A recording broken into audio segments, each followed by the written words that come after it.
Hello, hello, hello. For the go, magluluto po tayo ng sitaw na adobong may tokwang sahog. Ayan na po, nilagay na nga po natin ang ating sibuyas at bawang. Halu-haluin lang po natin. Sunod po natin yung tokwa. Kung gusto nyo pong iprito yung tokwa nyo, pwede nyo pong iprito muna. Pero kung wala kayong oras, go na po. Huwag nang iprito. Ako hindi ko na pinrito kasi tutuyuan naman yan eh. Ayan, halu-haluin lang po natin. Then, lagyan po natin ng ating toyo. Toyo-toyo.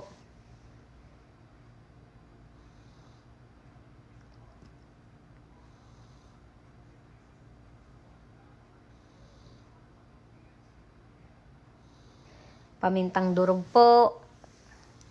Mas masarap, mas maraming pamintang durog para sa akin.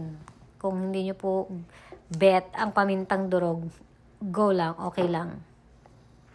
Ayan, sunod na po natin ating green na sitaw na galing po sa ating garden. Ayan. Pag winter lang po nakakatikim ng mga Asian vegetable dito. Pero kung pupunta ka sa Asian market, makakatikim ka naman. Pero tamad kami pumunta ron. Kaya nagpi-freezer kami ng mga gulay namin sa summer. Niluluto na namin, pi-freezer namin yan. Yeah, ano, green na green ang sarap. Fresh na fresh, organic yan kasi wala yung kahit na anong pataba.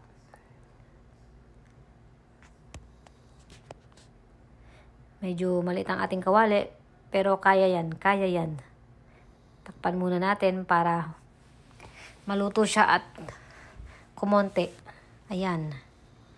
Magkakasya na yan. Basta naluto yan kasi liliit naman yan pag naluto. Nagsishrink naman siya, kaya liliit yan, kakasya yan. Pasasaan ba't magkakasya siya? Wala siyang magagawa.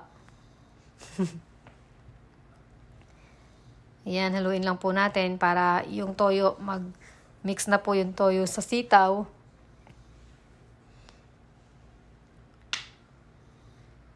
Yan.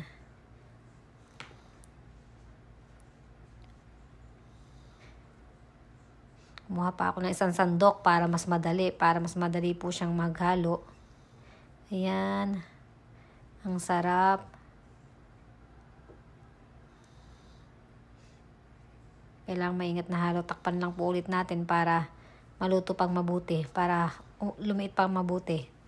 Mamaya kasya na yan. Wala siyang magagawa. Magkakasya rin yan.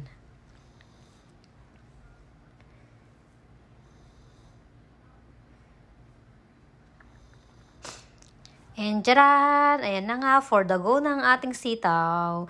Malapit na po siyang maluto. Halos luto na. Konting-konti na lang. Haluin lang muna natin ang haluin para yung toyo sumama sa sitaw.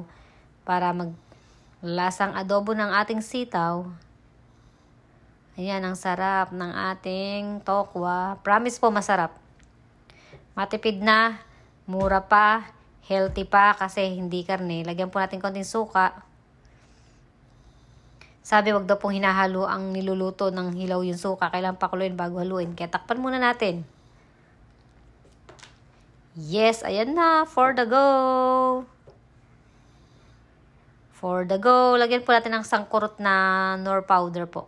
Sangkurot lang. Ayoko nang masyadong marami kasi masarap naman na. Yay! Ayan na po. Ready na. I-ready na natin ang ating kanin. Pero syempre, wag kakain ng masyadong maraming kanin din kasi kung gusto mong maging healthy, konting kanin lang, tas maraming ulam. Total, gulay lang naman yung sitaw. Yakang-yaka na yan. Makakabusog na yan. Yan, sarap po. Grabe, haluin pa natin ang haluin.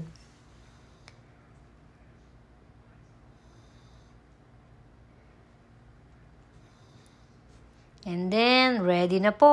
Ready to go. For the go.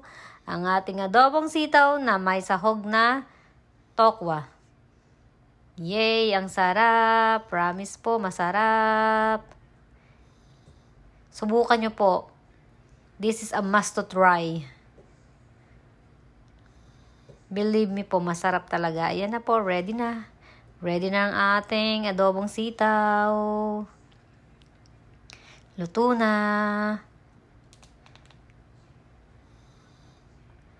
Ang sarap, grabe.